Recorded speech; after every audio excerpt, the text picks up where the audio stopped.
noches, bienvenidos a Opina Bogotá, el espacio para la opinión y el debate en el canal Capital. Saludamos a toda nuestra audiencia en redes sociales, en señal abierta, en Bogotá, en Cundinamarca, en el resto del país y fuera de Colombia donde nos ven.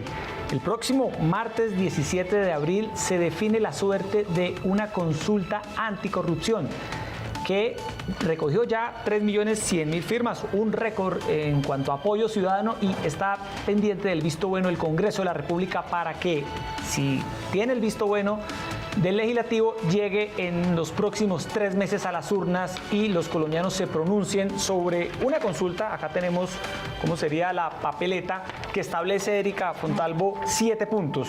7 puntos que son cada uno muy distintos, como reducir el salario de los congresistas, cárcel para los corruptos y prohibirles volver a contratar con el Estado, contratación transparente obligatoria en todo el país, presupuestos públicos con participación de la ciudadanía, congresistas que deben rendir cuentas de su asistencia, votación y gestión, hacer públicas las propiedades e ingresos injustificados de políticos y extinguirles el dominio, y no más atornillados en el poder, dice la consulta. Máximo 3 periodos en corporaciones públicas para que no haya congresistas que durante toda su vida permanecen en el Congreso. Hola Jessy, ¿qué tal? Muy buenas noches para usted, para todos nuestros televidentes en Bogotá, en Cundinamarca, en el resto del país. Gracias por estar con nosotros en este Opina Bogotá. Y los ciudadanos respondieron de manera masiva, más de 4.300.000 participaron aportando sus firmas a esta propuesta de la Alianza Verde que ha venido liderando la actual candidata a la vicepresidencia, Claudia López, también la representante a la Cámara, Angélica Lozano, hoy senadora electa. Y mire, 3.100.000 firmas, decía usted, fueron avaladas por la registraduría. Ahora le toca al Congreso pronunciarse frente a este tema. Lo más importante es que haya quórum, ¿no? Tienen que alrededor de 50 congresistas estar presentes, y basta con mayoría simple para que este tema de la consulta anticorrupción pueda salir adelante. También está la opción de que no sea así y se hunda nuevamente, con lo cual prácticamente no habría plan C, porque el plan A fue Congreso, donde nunca ha avanzado un tema relacionado con este tema. El plan B ha sido llevarlo pues al constituyente primario, a los ciudadanos, y el plan C, pues ese sí tendríamos que los colombianos que de alguna u otra manera considerar otras opciones para ponerle fin a tanta corrupción que nos hace tanto y tanto daño en el país. Para analizar este tema esta noche en los estudios de Canal Capital nos acompaña la representante, impulsora, promotora de esta consulta, senadora electa Angélica Lozano. ¿Representante o senadora? ¿Cómo le podríamos decir? Angélica. Representante. Senadora se posiciona ahora en julio. No, representante. Bienvenida a Canal Capital. Un gusto para mí tener este espacio para discutir la consulta que es de todos los colombianos. Y también nos acompaña el exsecretario de Transparencia de la Presidencia de la República, Camilo Enciso, que actualmente dirige la ONG Instituto Internacional de Estudios Anticorrupción. Camilo, bienvenido a Canal Capital. Jessy, muchas gracias por la invitación, un cordial saludo. Erika y Angélica, es un gusto estar acá discutiendo estos temas tan importantes con ustedes. Bueno, representante, entremos en materia. El tema de la consulta. El próximo martes se define su futuro. Usted ha venido impulsando esto con mucho ánimo por todo el país. Sí. ¿Qué espera que pase el martes? Pues con el corazón en la mano estamos haciendo todo el trabajo. Esta es una causa que nos unió como colombianos, porque firmó gente de derecha, Erika, de centro, de izquierda. ¿Y sabe quién es? Los apolíticos, los que dicen yo no le creo a nadie, entonces yo voto en blanco, o yo soy abstencionista. La gente dijo, pero esto sí me interesa, y para esto muchos inscribieron la cédula, gente que nunca ha votado. Entonces lo más importante es que ese proceso colectivo, gente desde todo el país imprimió la hojita, recogió la firma, dio la discusión en la casa, en el trabajo, por aquí estuvimos, desde el exterior mandaron las firmas, los ciudadanos ya hicimos lo propio. Y quiero resaltar eso, esto es un trabajo por encima de nuestras diferencias. Yo nunca olvidaré, unos señores me dijeron, usted me cae mal, yo pienso distinto a usted, yo soy uribista, pero esto sí me gusta, perfecto, porque es que estos 7 preguntas las hemos intentado personas de todos los estilos. Parte del origen de esta consulta, Erika, estuvo en el referendo de Uribe del 2003. Que no alcanzó el umbral, y entonces mucha gente ha puesto sus granitos de arena, los ladrillos como para lograr estas medidas, y hoy estamos ante la posibilidad. Si el Senado dice que no, pues sería una gran tristeza, porque le está diciendo a los ciudadanos no deje así, ni cambiamos nosotros en el Congreso como lo dijiste, ni permitimos que ustedes hagan los cambios en la consulta y no hay plan C. La Constitución y el trámite legal, no hay plan C, esperar. Entonces la clase política tiene la oportunidad de sintonizarse y de reconocer que sus electores, la gente que vota por los liberales, por el Centro Democrático, por los verdes, dice, estamos mamados de la corrupción y nos unimos por esto. Señor Enciso, estamos mamados de la corrupción. Eso yo creo que usted coincide plenamente en ese tema porque la ha combatido desde distintos escenarios. Pero este tipo de consultas que se lleven al Congreso, este tipo de iniciativas, sirven verdaderamente, están llamados a cambiar estas prácticas que están tan enquistadas en la clase política, incluso en la sociedad colombiana, en el marco de la cultura de la ilegalidad, en la que todo lo fácil es lo que vale.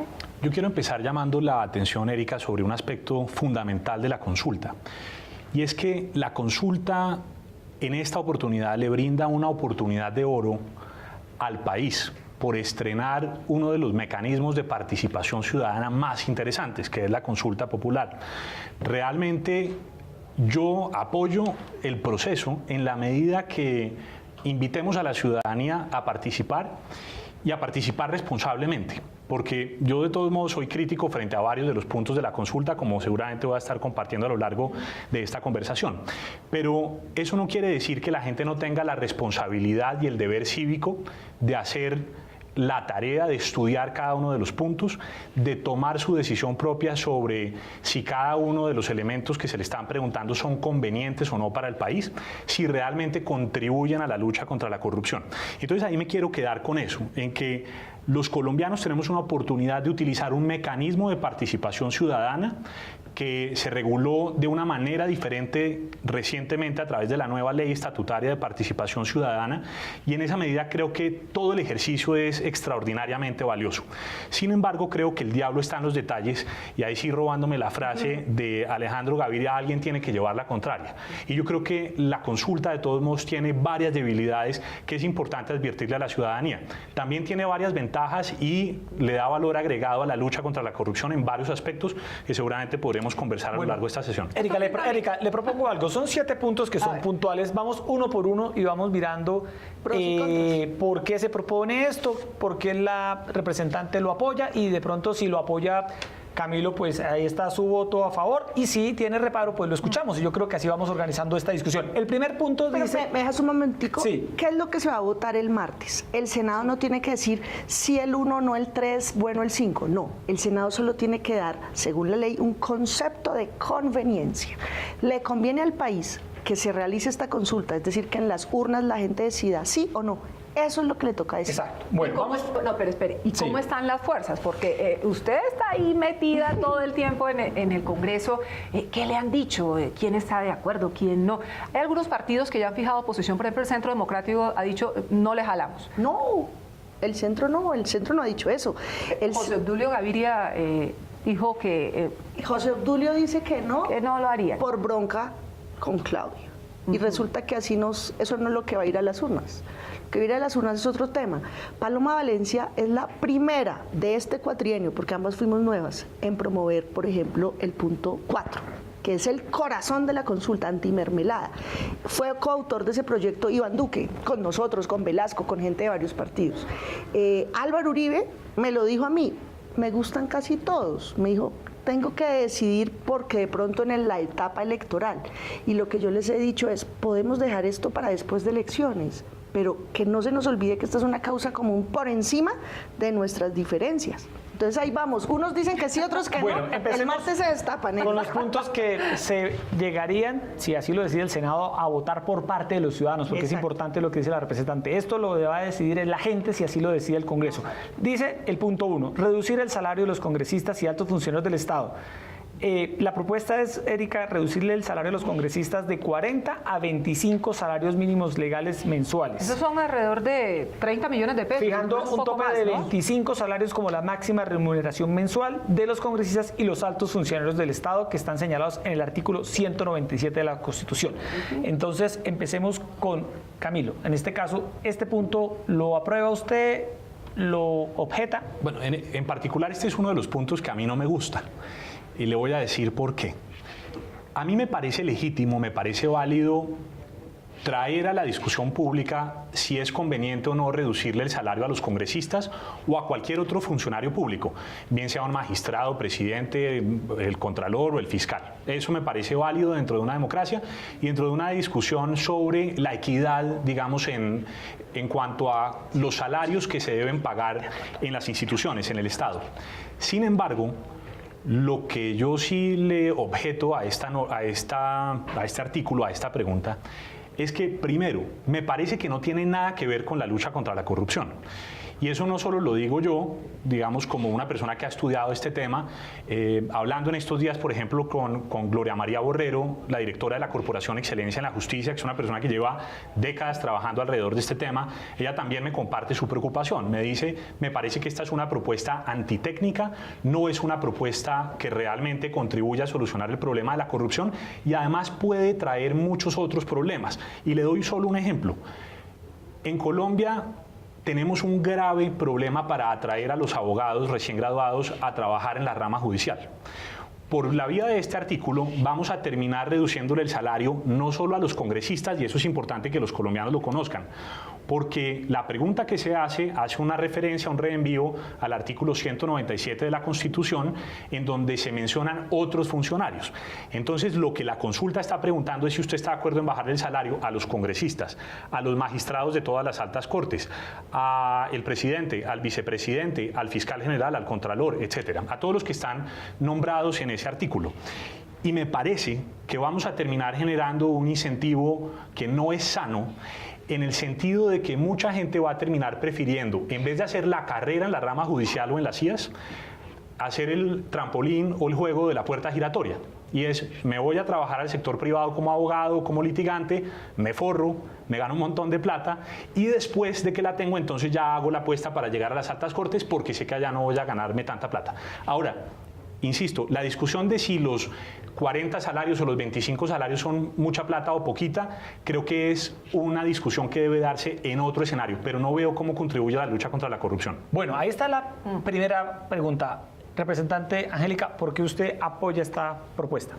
Esta es una medida de equidad. Son 7 mandatos, el primero de equidad y 6 de anticorrupción. Resulta que en Colombia tenemos un salario de 41 salarios mínimos los congresistas. ¿Saben cuánto gana un congresista alemán, un parlamentario de Alemania, de Holanda, países desarrollados, de otro nivel de vida, donde los estándares de vida de los ciudadanos comunes y más modestos son altos? Pues ganan mucho menos que nosotros. Un parlamentario alemán que me vio recogiendo firmas en la Feria del Libro el año pasado me hizo cuentas y se gana 6.000 euros. 6.000 euros son 18 millones de pesos. Lo que nosotros proponemos es aterrizar de 40 salarios mínimos a lo que gana un ministro, que es un cargo directivo, que son 25 salarios mínimos. 25 salarios mínimos son 18 millones de pesos. Mucha gente dice, no lo dijo Camilo, dijo, eso es populismo. Mucha gente en la calle dice, póngalos a ganar un mínimo, que vivan con un mínimo. A ver, eso podría ser populista. No, 25 salarios mínimos. Les voy a contar la escala. Estos datos son de ayer, me los dio el director del DANI. El 54% de los colombianos vive con menos de 800.000 pesos. El 32% vive con plata entre 1 y 2 salarios mínimos, o sea, entre 800 y 1.600.000 pesos. O sea, tenemos a 86% de la población por debajo de 2 salarios mínimos de lejos. Solo el 1% de la gente tiene más de 12 salarios mínimos, 12. ¿Cuánto es eso? 9.600.000 pesos percibe el 1% de la gente en nuestro país. Y 12 salarios, los congresistas ganamos 41. Eso es inequitativo. Por eso es que hay un desconecte entre esa clase dirigente y el ciudadano común y corriente que está en el rebusque y que está haciendo empresa y que trabaja duro. Yo vi aprobar el aumento del IVA en el Congreso del 16 al 19% en 58 segundos. Claro, con ese nivel de ingreso, 3%, se pierde la proporción. Esto va a pasar de costar 2.000 a 2.500. ¿Cierto? Entonces, esta es una medida de equidad, no de anticorrupción. Alguna gente dice, entonces si usted les baja el sueldo van a robar más. No, la gente que está desempleada, que está en el rebusque roba, no, la gente trabaja muy duro. Entonces, esta es una medida de aterrizar esa dirigencia disminuir esa brecha y acercarla a la ciudadanía común y corriente. En Alemania, en Holanda sí pueden, pero no, en Colombia necesitamos una clase por encima y distante de la gente. Redondeo con lo que decía Camilo frente a la afectación a otras personas, a otros cargos. Ese primer punto afecta a los del artículo 197 de la Constitución, por ejemplo, los magistrados de las altas cortes, los procuradores. No afecta al abogado recién abogado, ni, graduado, ni afecta al abogado, ni al sustanciador, ni al auxiliar, ni al mediano, ni al tribunal. Afecta a los de la cúpula. Es que recordemos, cuando Ordóñez compró y ganó su nominación a punta de darle procuradores judiciales a todos sus amigos políticos, bueno, es que son cargos de 24 millones de pesos a dedo, sin requisitos, sin control, sin criterios de mérito. Entonces, lo que queremos es aterrizar a un salario alto directivo de 25 salarios mínimos, 18 millones de pesos. Vamos al segundo punto. Camilo quería decir algo. Le pido un derecho de réplica Sí, cortito. claro, como en el Congreso. 20 segundos. Como en los debates presidenciales, va a sonar la chicharra. Bueno, tiene 20 segundos para la réplica. Vaya a avanzar con todos los 7 puntos. De acuerdo, mire, muy cortito. A mí lo que, insisto, lo que no me gusta de esto es que en una consulta anticorrupción, y así se titula, consulta anticorrupción, la primera pregunta no tiene nada que ver con los temas anticorrupción. Es una consulta de equidad y en eso, digamos, lo dije yo y creo que Angélica me da la razón. Siempre. Pero esa pregunta termina siendo la carnada, termina siendo lo de apetitoso que tiene la consulta para que la gente vaya y vote. Entonces a mí me parece que estamos de alguna forma induciendo a la gente a votar sobre la consulta anticorrupción con base en un tema que no tiene nada que ver con la corrupción. Me hubiera parecido legítimo que la consulta fuera una consulta sobre la equidad en el salario de los servidores públicos y la lucha contra la corrupción. Pero la forma en que yo creo que todo esto se ha ido presentando me parece que desorienta y me parece que de alguna manera termina siendo un poco engañoso para la ciudadanía que quiere votar una consulta anticorrupción y que se va a encontrar con un artículo o con una pregunta que no tiene nada que ver con esa materia. Bueno, ahí están claras las dos posiciones. Una carnada, es una carnada. Que este sea el tercer país más desigual del mundo tiene todo que ver con la corrupción. Porque esa clase dirigente indolente, que muchas veces es cooptada para tomar decisiones en beneficio de poquiticos y en contra de esas mayorías, 86% vive con mucho menos de 2 salarios mínimos. Entonces es una medida de equidad. No se llama consulta anticorrupción y de equidad, de acuerdo, te doy el punto, no la llamamos así para efectos comunicativos, pero está completamente argumentada. Listo, muy bien, segundo. Además que los colombianos no quieren ni poquito a los congresistas. Congresista. Bueno, vamos a la pregunta 2. Cárcel a corruptos y prohibirles volver a contratar con el Estado. Aquí sí ya entramos en las preguntas puntuales relacionadas con hechos de corrupción. Y la pregunta es la siguiente. ¿Aprueba usted que las personas condenadas por corrupción y delitos contra la administración pública deban cumplir la totalidad de las penas en la cárcel sin posibilidad de reclusión especial y que el Estado unilateralmente pueda dar por terminados esos contratos con ellas y con las personas jurídicas de las que hagan parte sin que haya lugar a indemnización alguna para el contratista ni posibilidad de volver a contratar con el Estado? Camilo. Bueno, partamos esta pregunta para hacer el análisis con todas las de la ley. Sí, tiene 2 temas. Lo primero, la pregunta busca que aquellas personas condenadas por corrupción paguen la pena en la cárcel sin ningún tipo de reclusión especial. Yo lo que creo es que la pregunta es bien intencionada, pero pone el acento en el lugar equivocado.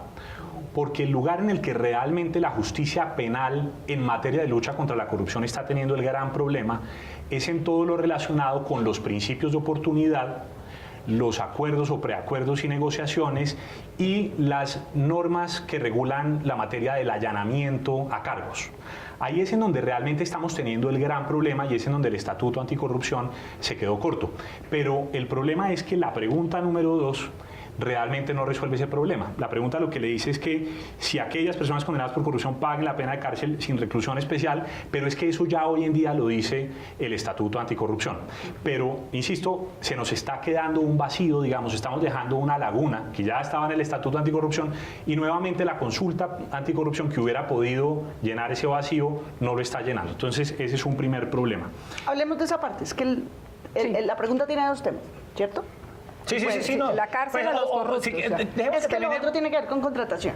Bueno, entonces repliquemos ahí. Cárcel a corruptos. Sin reclusión especial. ¿Por qué la consulta no se mete con los principios de oportunidad y los preacuerdos? Porque esos son instrumentos de política criminal de negociación para que los delincuentes canten, aporten pruebas, entreguen bandidos y obtienen unos beneficios. Esos son potestad de la Fiscalía que yo creo que los está usando regular.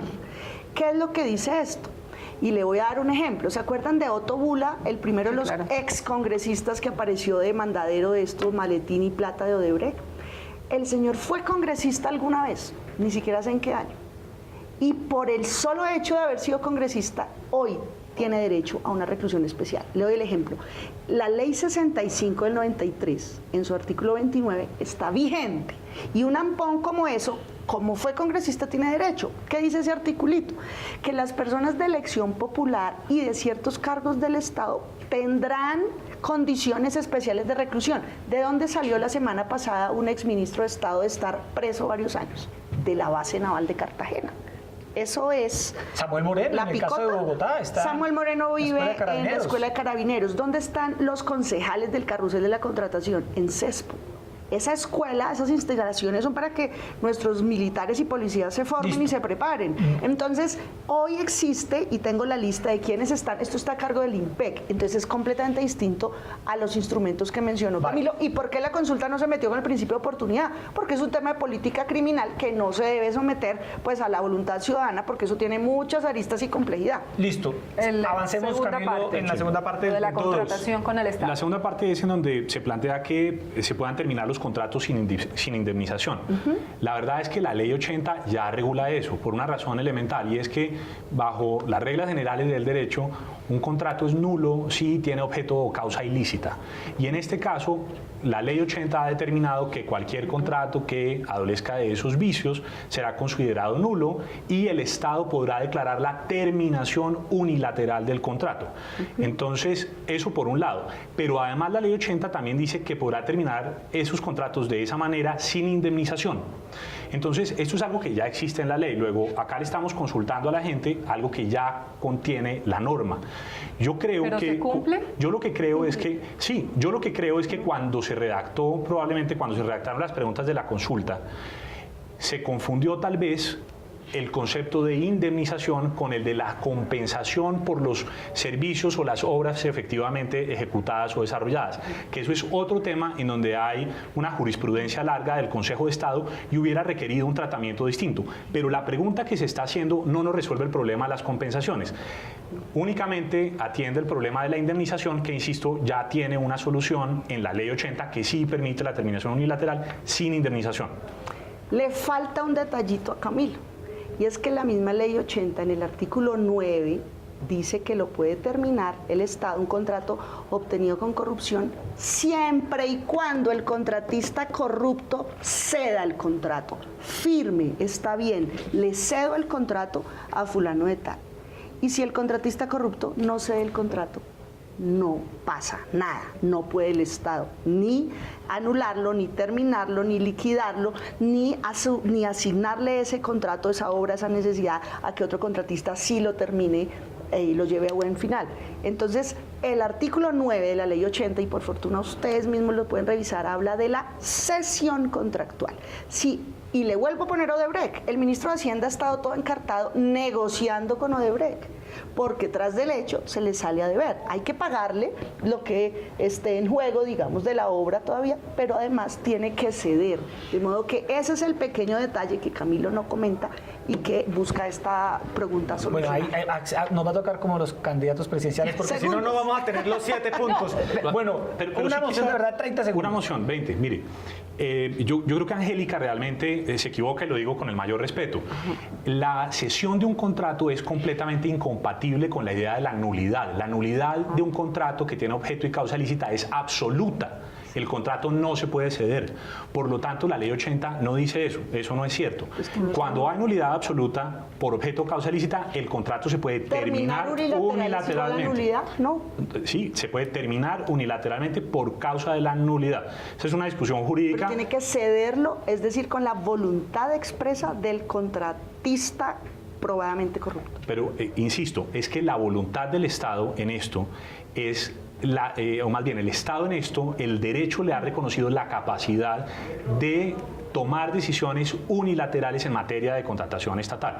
Eso es un principio general de la contratación pública. Listo. Pregunta 3. Dice, contratación transparente obligatoria en todo el país. La pregunta para la gente, si esto llega a votarse, sería, ¿aprueba usted establecer la obligación a todas las entidades públicas y territoriales de usar pliegos tipo que reduzcan la manipulación de requisitos habilitantes y ponderables y la contratación a dedo con un número anormalmente bajo de proponentes en todo tipo de contrato con los recursos públicos? Camilo, ¿usted lo votaría sí o no? Me parece que los pliegos tipo son una de las herramientas más importantes para combatir la corrupción. Estoy de acuerdo con los pliegos tipo. Lo que pasa es que el año pasado, 2017, el Congreso ya aprobó una ley en la cual se estipula que habrá pliegos tipo o que deberán todas las entidades contratar utilizando los pliegos tipo para los proyectos de infraestructura. Repite eso. Exacto, y esto es lo que voy a decir. Solo En donde creo que se quedó corta la norma fue en no hacer extensiva esa figura de los pliegos tipo O sea, usted a otro tipo de esta contratación. pregunta sí la apoyaría. Esta me gusta y la apoyaría. Listo, Angélica, señor. bueno, ahí ya tiene un voto. Sí, sobre todo porque esta ley entra a regir en julio próximo de pliegos tipo solo para infraestructura, y usted supiera la lucha que nos dimos en el Congreso. Estuvieron a esto de hundirlo. Entonces lo logramos, es positivo. Tuvo un liderazgo en este tema Cambio Radical que lo quiero destacar, no todo es pelea y controversia, ellos lo lideraron, lo apoyamos, pero solo infraestructura, y el PAE y las obras. Esto y el ampliaría resto de compras. todos los sectores. Absolutamente. Perfecto, Bueno, ahí ya hay vamos coincidencia. a la siguiente pregunta, la 4. Presupuestos públicos con participación de la ciudadanía. ¿Aprueba usted establecer la obligación de realizar audiencias públicas para que la ciudadanía y los corporados decidan el desglose y priorización del presupuesto de inversión de la nación, los departamentos, los municipios, así como la rendición de cuentas sobre su contratación y ejecución? ¿Cómo lo ve, Camilo? Mire, yo creo que ya tenemos algunos instrumentos que han dado pasos alrededor de esta materia. Por un lado, todo lo que está contemplado en la Ley Estatutaria de Participación Ciudadana, por un lado. Por otro lado, los mismos acuerdos de paz tienen algunos capítulos que específicamente se refieren a la necesidad de abrir esos espacios de participación, en particular en el punto 2.2 del acuerdo de paz. Entonces yo creo que ahí ya hay un mandato, digamos, del país que se refrendó, en donde hay una coincidencia en el sentido de que hay que generar esos nuevos espacios para que la ciudadanía pueda participar de mejor manera. A mí en general me gusta la idea, pero creo que hay que tener cuidado con lo siguiente, y es que deberíamos ser más claros en cómo regular la participación ciudadana en este tipo de audiencias públicas, sobre todo para definir el presupuesto, de manera tal que no terminemos lastimando el principio de la representación y el principio democrático, y que terminemos teniendo algunas personas que van a esas audiencias, 2, 10, 20, 50, 80 personas, podrían ser 300, pero que de alguna manera no reflejan o no representan la voluntad general o no representan a amplios sectores de la población. Eso es, en mi sentir, lo que debería hacer el Congreso. El Congreso es eso, es de alguna manera la representación de todos los territorios del país, del pueblo. Entonces hay que ser muy cautos en qué tanto poder le damos a las personas que participan en ese tipo de audiencias. ¿Pero esta vota sí o vota no? Voto depende. No, pero ahí sí no está en esta casilla, le faltó a Angélica poner aquí No hay depende. blanco, no hay voto Bueno, blanco. mire, ahí va a pensar el voto. Sí, no, si lo tuviera que votar, votaría sí. Listo, muy bien. Pero sí le enviaría un mensaje al Congreso en el sentido de que cuando regule la materia sea cuidadoso para que no se nos vaya la mano, claro, y que sobre todo empujemos esta iniciativa en el nivel territorial, que es en donde me parece más valiosa. Angélica. Este es el punto más trascendental, transformador. Este punto 4 es el más difícil de entender, el más técnico, pero aquí hay una revolución. Las palabras en son este complejas, artículo. Angélica. Entonces voy a esforzarme por traducirlo. Hoy el presupuesto del Estado tiene 3 bolsas.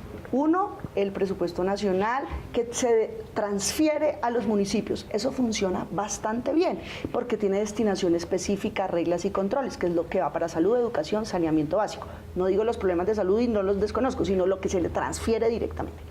La otra bolsa es regalías. Eso funciona muy regularcito, esas reglas están en ajuste, eso bueno. Pero la tercera bolsa, esa es la cueva de Rolando donde se roban la plata. Esa tercera bolsa son 34 billones de pesos del gobierno nacional que van a las regiones. Eso es opaco, no tiene reglas, no tiene controles, no tiene ¿Eso qué criterios. es? ¿Eso es participación? ¿Sistema General de Participación? No, participación es en la primera bolsa, Sí. entonces va derechito. Son los a cada proyectos municipio. regionales. Esta es el desglose de la inversión, las partidas La regionalizadas. famosa mermelada. Aquí es donde roban. Y yo aquí tengo que ser muy clara. Van a votar el martes 98 senadores, porque hay 4 senadores presos, 3 de la U y 1 del Partido Liberal, por esta pepa de este proyecto. Y no es solo este Congreso, es del anterior y del anterior y del anterior, con el gobierno de turno. Ahí es donde hacen los acuerdos. Entonces dice, listo, la carretera o caña gamarra o no sé qué, y por debajo, pero lo hace fulano. Y ese fulano le da una tajada al sutano. Y aquí yo creo, Camilo, que hay que dar una información precisa. En el Congreso, ¿quiénes se están oponiendo? Me contó ayer una senadora de la U que hay unos líderes de la U que dicen, esto no puede pasar. 3 senadores son presos, son de la U. Sí, y Camilo ha sido miembro de la U, secretario del partido, o fuiste el que hizo las listas de los actuales congresistas. Absolutamente falso. ¿Hace 4 Angélica. años? ¿Qué cargo tenías cuando se hicieron las listas? Fui director del Centro de Pensamiento, no tuve absolutamente nada que ver con otorgamiento de avales. Es más, me he opuesto vehementemente a los avales que ha otorgado la U públicamente. Ahorita en los avales que entregó Aurelio Iragorri, que entregó el partido de la U. No, hace 4 años, ahorita no. Y hace 4 años únicamente estaba trabajando en el Centro de Pensamiento del partido. Entonces, nada que ver con lo que ¿por estás qué lo diciendo, traigo a Ana. colación? Este es el punto que genera más resistencia, porque este es el punto que cambia completamente la relación de poder. No se trata de audiencias no es de la ley de participación ciudadana, ni mucho menos de los acuerdos de paz, ni se trata de llevar 10 personas a un salón a votar y alzar la mano, no. Audiencia pública y presupuesto público es que, por ejemplo, yo congresista quiero que baje el embarazo adolescente en Colombia, entonces que en público yo diga, y que lo sepan todos, los congresistas de otros partidos, los ciudadanos, todas las organizaciones sepan, 10.000 millones para bajar embarazo adolescente, de frente. ¿Y cómo se va a ejecutar eso? El ministerio respectivo con las políticas públicas, ¿en qué municipios y departamentos? Donde se determine que hay mayor gravedad. En Bogotá, por ejemplo, ha habido una reducción muy importante y está focalizada en unas localidades frente a otras, con indicadores, con seguimiento, que lo puedan ver desde los concejales, ediles, los que no ganan elecciones, los ciudadanos, las organizaciones de cualquier estilo. Es eso, no es llevar gente a aplaudir y alzar la mano y lograr. Listo, Entonces perfecto. esto cambia la relación de poder entre ejecutivo y legislativo. Listo, vamos con el punto 5, Erika. Congresistas deben rendir cuentas de su asistencia, de su votación y de su gestión. ¿Aprueba usted obligar a los congresistas y demás corporados a rendir cuentas anualmente sobre su asistencia a iniciativas presentadas, votaciones, debates, gestión de intereses particulares o de lobistas, proyectos, partidas, inversiones públicas que haya gestionado y cargos públicos para los cuales hayan presentado candidatos? Camilo. Por supuesto que lo apoyo. Me parece que es apenas obvio y elemental que los Control congresistas social. tienen que rendir cuentas. Sí creo que hoy en día ya hay algunas herramientas que los obligan a rendir cuentas. Creo que la pregunta que hace la consulta incluye algunos ingredientes que me parecen valiosos. En particular, la obligación de que informen las hojas de vida o las personas que han postulado para cualquier cargo público. Ese, para mí, es uno de los elementos más valiosos que aporta ¿Y la será que los consulta. congresistas sí? Le jalan a sí, eso. no, puede que esté la norma, pero la ignoran, no Mire, lo hacen. yo en esto tendría una aproximación bien agresiva y es, si usted no lo reporta, eso es un delito. Yo incluso me iría hasta allá, Listo. porque yo sí creo que ese es un asunto de la mayor importancia para la opinión pública. Y también me parece clave el aspecto que tiene que ver con informar sobre las inversiones que han gestionado. Y antes de terminar esto, sí quisiera decirle algo a Angélica, y es que, mire, yo me acuerdo cuando se estaba debatiendo la ley de transparencia. Ayudó, Camilo ayudó. Angélica En la me comisión llamó, y primera. esto es importante que el país lo sepa, Yo lo iba a me decir, llamó lo iba a a decirme, decir. oiga, usted que es del partido de la U, ¿por qué no me ayuda a llamar a los congresistas porque se me está rompiendo el quórum? Me tomé la tarea de llamar uno a uno a todos los congresistas de la U y me acuerdo lo feliz que quedó Sí. de haber podido trabajar en equipo. Sí. Entonces, Bueno, ese es un tema Y clave ahí. cuénteles quiénes lo hundieron. No sé efectivamente al final quién lo hundió. Yo creo que fueron congresistas de todos los partidos porque recuerdo las posiciones de congresistas de todos los partidos. Bueno, También listo. estoy seguro que estuvo el partido. Ahí vota usted sí, por lo que les Y ahí entendemos. yo destaco que Camilo, cuando fue secretario de Transparencia, me apoyó. Yo le dije, auxilio, hable con su bancada, que fue muy resistente, y apoyó mucho el punto 4, 5 y 6. 5 y 6, perdón, estaban en esa ley de transparencia que se hundió en cuarto y último debate. Bueno, pero entonces el punto 5, Camilo lo aprueba. ¿Algo sobre ese punto 5, representante? que la ley de participación y otras leyes han establecido la rendición de cuentas de concejales y diputados. Y en el último debate de esa ley, que fue antes, yo no estaba, alguien sacó la palabra congresistas para ¿Y eso que cómo se quedáramos haría, Angélica? eliminados. Porque es que son más de 100 congresistas solo en el Senado. Por ejemplo, mira, ahorita nos dieron el turno en la Cámara, creo que es 1 hora de cada uno, a mí me toca como en 10, 15 días, 1 hora de televisión del canal institucional dirigido a la región, a hacer audiencias, información tanto desde Bogotá y sobre todo en las regiones, porque es que el Congreso representa gente en todo lado. Entonces eso está inventado. La clave es que la gente pueda, por ejemplo, entrar y mirar quién votó sí o no al aumento del IVA de su región, de cualquier partido, de todo lado, y eso va a facilitar la relación y la cercanía ¿Y quién vigila? la rendición de cuentas. Esto tendría unos parámetros que están inventados y que funcionan bastante bien y tiene algunas funciones las propias secretarías del Congreso. Hoy uno le tiene que entregar un informe al secretario de la Cámara y él lo publica. Lo que queremos ir es mucho más allá. Bueno, Jessy, sigamos con el punto 6. Discúlpeme. Sí, Camilo. Solo una idea complementaria. Sí. Me parece que esta iniciativa debe ser complementada con una decisión unilateral del gobierno nacional, bien sea de este, yo lo impulsé sin éxito, pero de este gobierno o del que viene, en el sentido de hacer públicos los registros de citas de sus funcionarios con cualquier congresista o con cualquier ciudadano o con cualquier Claro, lobista. claro. Y de esa manera usted logra Controlar. pero además logra transparentar el Estado sin necesidad de que haya una ley de lobby, que ya sabemos la dificultad que tenemos de aprobarla en el Congreso. El que no lo haga que sea delito y se le detecta una cita no reportada que sea un delito, porque mucha gente se salta de esto, Camilo. Sí. Vale. Y deberían adicionar los magistrados. Vamos con la pregunta también, ¿no? 6. Y sabe un Sí. detallito, Que hay unas, reciben tanta gente. yo quisiera decirle a la gente que esto es un mega invento, esto es pura sentido común y asuntos elementales. Una de las dificultades que tuvimos en esa ley de transparencia que se hundió era publicar quiénes son los asesores de cada congresista, que son servidores públicos remunerados por el Estado. O sea, es un punto básico. Esa fue una de las razones de hundirlo. Porque lamentablemente esas oficinas se usan para muchas UTL, cosas que y ya las sí. oficinas. Bueno, vamos con la pregunta 6 y 7, se nos empieza a agotar el tiempo. La pregunta 6 es muy interesante. Un poco larga. Es un poco larga, pero yo creo que todos los colombianos todos los días reclaman que esto se conozca, y es que se hagan públicas las propiedades e ingresos injustificados de los políticos y que se les haga la extinción de dominio. La pregunta es, ¿aprueba usted obligar a todos los electos mediante voto popular a hacer público a escrutinio de la ciudadanía sus declaraciones de bienes, patrimonio, rentas, pago de impuestos y conflictos de intereses como requisito para posesionarse y ejercer el cargo, incorporando la facultad de iniciar de oficio investigaciones penales y aplicar la extinción de dominio al elegido y a su potencial red de testaferros como su cónyuge, compañero o compañera permanente, a sus parientes dentro del 4º grado de consanguinidad, 2º de afinidad y 1º civil y a sus socios de derecho o de hecho?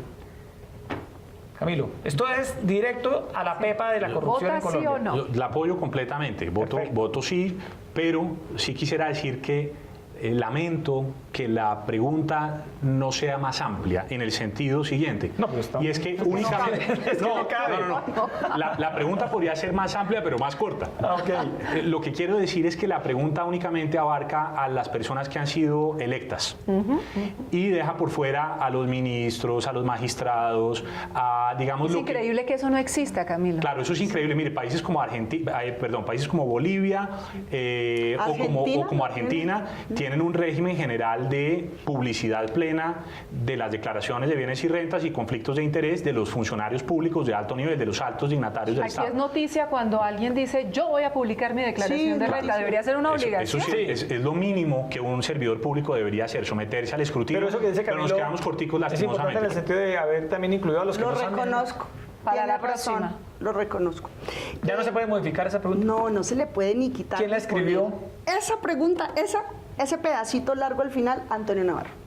Entre él y el de los pliegos Pero, tipo mire, atrás. pero si el Congreso legisla alrededor de esto, ellos meterán a todo el mundo. Sí.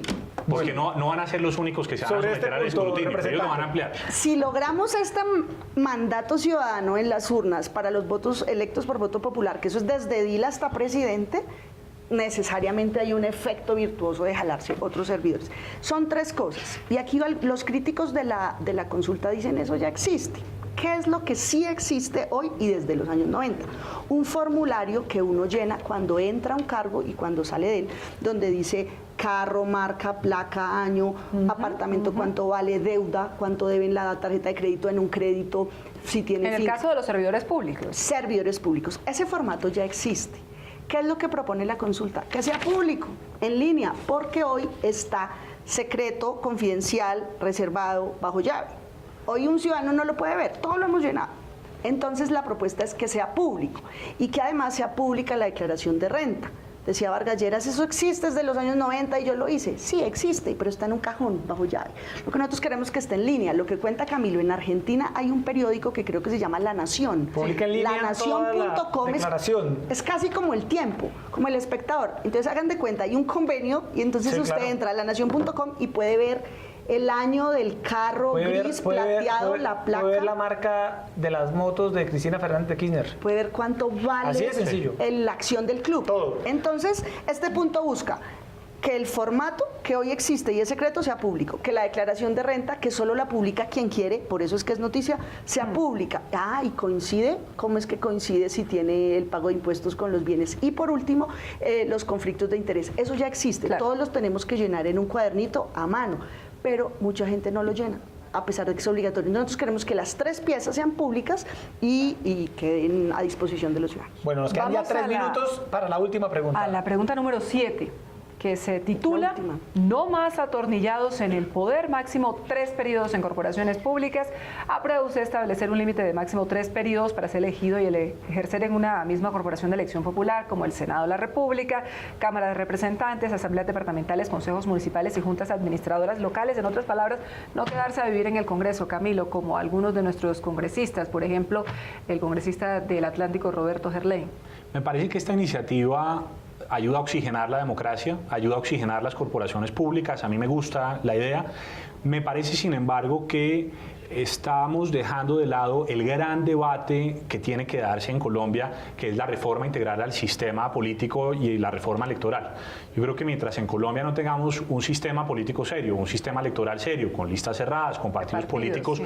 que voten en bancada, que con principios ideológicos, con una filosofía de partido seria, etcétera, con disciplina, lo que vamos a seguir viendo es unos políticos o unos politiqueros que siguen llegando al Congreso con su agenda propia y que al final, digamos que no le responden a nadie. Entonces, el simple hecho de poder oxigenar a la democracia y permitir que vaya entrando sangre nueva me parece positivo. Es una de las cosas que me parecen interesantes. Votaría que sí. Sí. y quiero de pronto redondear. Esta no es la salvación, esto no acaba la corrupción del todo, porque eso es un factor humano de las decisiones de cada uno. Pero sí es un kit de herramientas, de límites a las instituciones para ponerle ojos, para quitar las manos de donde no deben estar y para darle mucho poder al ciudadano sobre el servidor Y público. una pregunta, cosita final. Erika, sí, para ir cerrando, por ejemplo, si esto se llega a votar, solo entran, como cada uno es una pregunta diferente. Eso iba a preguntar. Como en el caso de Camilo, le conté que creo que usted Uno está. sí le gusta, uno otro sí, no. otro no, creo que votó usted como Camilo 5. no vota ni el 1 Ni el 2, dos. pero votó las otras sí. Sí, Solo 4, las que 5, tengan 6, la 7, mayor sí. votación entrarían a regir, ¿cierto? Pilas colombianos, para que esto salga adelante se necesitan 12 millones de votos en las urnas. Listo. 12 millones es el umbral más alto, 33%. Y solo entran las que reúnan la mayor votación en cada mitad más pregunta. uno, mitad más Perfecto. uno. Entonces, si esto llega a las urnas, volveremos aquí a hacer pedagogía. Hay que votarle sí a la que le gusta, no a la que le gusta. Y- Es válido votar no a una pregunta, es válido, es respetable. Camilo ha dado buenos argumentos en muchos de estos, pero hay que votar 7 veces. Bueno, muy ¿Y bien. cuándo sería la Si el Senado la dice que participación sí, ciudadana, la elección? 3 meses. Si el Senado La dice que votación. sí el martes, el presidente del registrador tiene 8 días para fijar la fecha en los próximos 3 meses. Yo creo que sería pegado a la elección presidencial segunda vuelta, al día anterior En de la junio. segunda vuelta. No se puede hacer en la segunda vuelta, si hay segunda vuelta. No puede ser el mismo día, eso es algo que reformaremos después, porque mire, a los políticos sí les dejan hacer consulta el mismo día de elecciones y hasta les pagan por cada voto. Y en cambio a los ciudadanos no Bueno. les dejan coincidir. Camilo, gracias por estar esta noche en Opina Bogotá de Canal Capital. Muchas gracias a ustedes por la invitación. Y representante Angélica Lozano, gracias por estar haciendo pedagogía con esta consulta aquí en Canal ¿Qué Capital. va a hacer de aquí al martes? hablar. Muchas gracias. Esto es de todos los colombianos. Si usted vota de derecha, si a usted le gusta Duque, si le gusta Vargas, si le gusta Petro, de la Calle, Vivian, Fajardo, esto es para ustedes. Por encima de esas diferencias está sacar adelante a nuestro país y eso lo podemos hacer solo juntos. Esto no es de fulano, de sutano, porque si no, no pasa de todo. Bueno, Erika, se nos acabó el tiempo. Muchas gracias. Sí. Y muchas gracias a todos ustedes por acompañarnos una vez más en Opina Bogotá de Canal Capital. Nos vemos el próximo lunes a las 8:30 p.m. Buenas noches. Buenas noches.